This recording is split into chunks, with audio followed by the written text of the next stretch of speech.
Assalamualaikum warahmatullahi wabarakatuh. Minasan konnichiwa.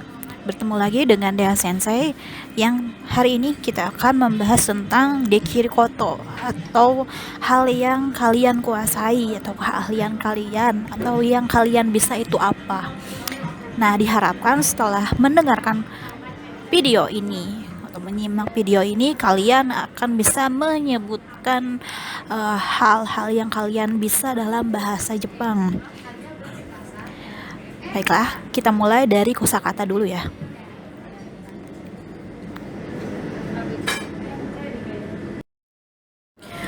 Kosakata yang pertama itu ada kosakata tentang bahasa asing. Bahasa asing dalam bahasa Jepang itu gaikokugo. Gaikokugo. Nah, di sini kan seperti terlihat ya, ada berbagai macam bahasa dan hurufnya. Yang pertama itu ada doitsugo. Kalian sudah tahu kan, karena materi ini sudah kalian tulis pas awal ya di modul itu. Apa yang ada di modul sama dengan apa yang akan sensei jelaskan hari ini. Jadi doitsugo itu apa? Ya benar, bahasa Jerman. Terlihat ya itu gambarnya, ada Guten Tag. Kemudian di sampingnya, oke, kalian pasti tahu ya, Arabiago, artinya bahasa Arab. Selanjutnya itu ada Chungokugo, artinya bahasa Cina, atau bahasa Mandarin ya. Kemudian ada Furansugo, itu bahasa Prancis. Lalu di bawah ada Nihongo, itu bahasa Jepang.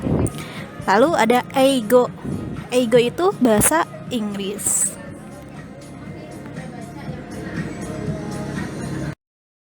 Nah, di slide ini kalian bisa lihat kan gambar-gambarnya.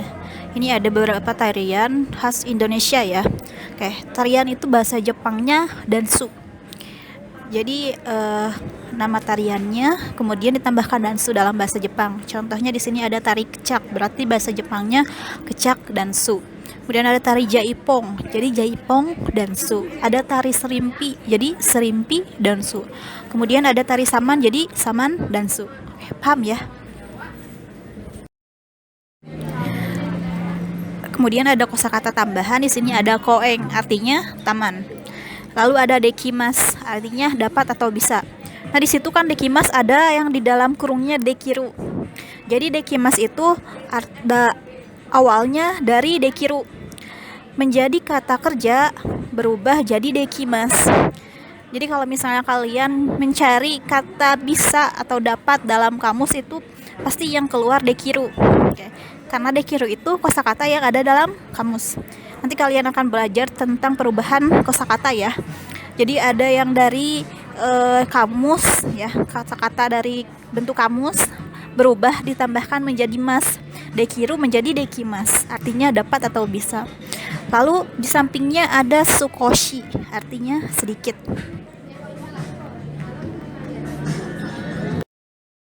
Nah, kita masuk ke pola kalimat ya. Ini ada pola kalimat untuk menanyakan apa yang kalian bisa. Sini ada kata benda orang, kemudian partikel wa, nani ga dekimasu ka, artinya apa yang kamu bisa atau apa yang bisa kamu lakukan. Contohnya, Dina sang wa nani ga dekimasu ka, artinya apakah yang Dina bisa lakukan atau Dina itu bisa apa sih? Kalau misalnya dalam bahasa Indonesia ya. Itu tinggal ditambahkan nama orangnya saja sih. Atau kalau misalnya mau nanya kamu bisa apa? Berarti kamu itu bahasa Jepangnya anata wa nani ga dekimasu ka? Tuh, paham ya?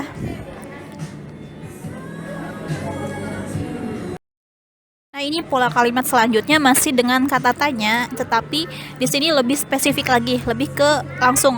Kamu bisa nggak yang itu? Atau hal-hal tadi kan bisa nari atau bisa juga bahasa ya.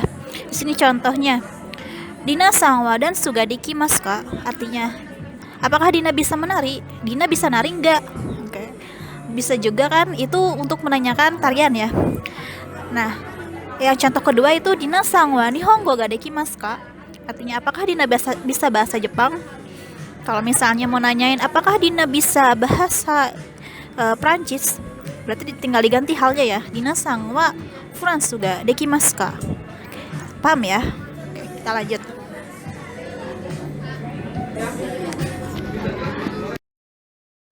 Pola kalimat selanjutnya adalah cara menyatakan kebisaan dalam bahasa Jepang atau hal yang dibisai dalam bahasa Jepang. Sini ada kata benda orang, kemudian partikel wa, kata benda hal ditambahkan ga dekimasu. Contohnya, watashi wa densu ga dekimasu. Saya bisa menari. Yang kedua, watashi wa nihongo ga dekimasu. Artinya saya bisa bahasa Jepang. Kalau misalnya saya bisa tari jaipong, ya, watashi wa jaipong dan suga dekimasu. Paham ya?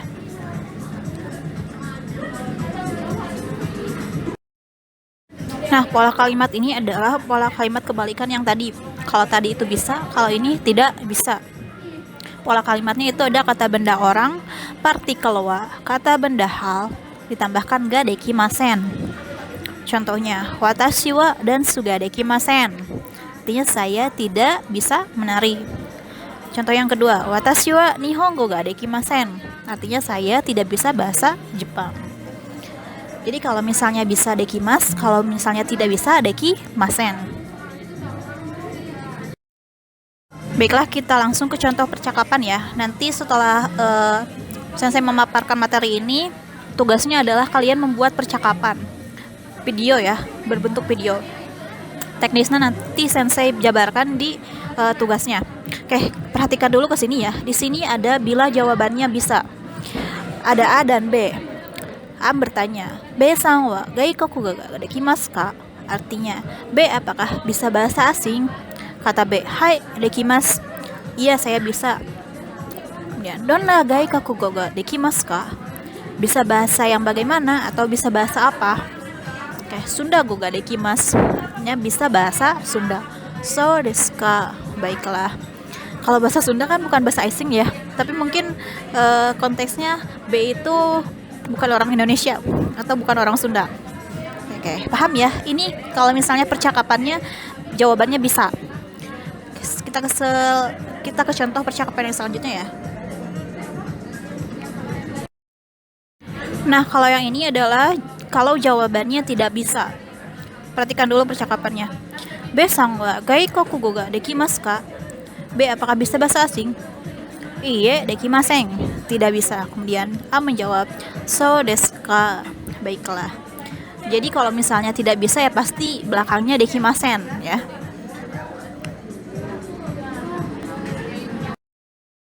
Kemudian ini ada contoh kalimat ya. Ini ada contoh kalimat bila kedua-duanya bisa. B-san wa Sunda ga dekimasu. Kecak dan suga dekimasu. Jadi B bisa bahasa Sunda, bisa dari kecak. Nah, yang di sebelahnya kalau misalnya salah satunya tidak bisa. Te-san wa Sunda ga dekimasu. Demo dan suga dekimasen. Di sini ada demo, artinya tapi. Jadi kalau misalnya diartikan, C bisa bahasa Sunda tetapi tidak bisa tari kecak. Nah, kalau yang sebelahnya itu bila kedua-duanya tidak bisa. Jadi tadi kan di pola kalimat cuma dekimasen, ini dua-duanya nggak bisa atau tidak bisa apa-apa. Sang wa dochira mo dekimasen. Jadi dochira mo dekimasen ini yang manapun tidak bisa artinya. Oke, paham ya? Dapat dipahami?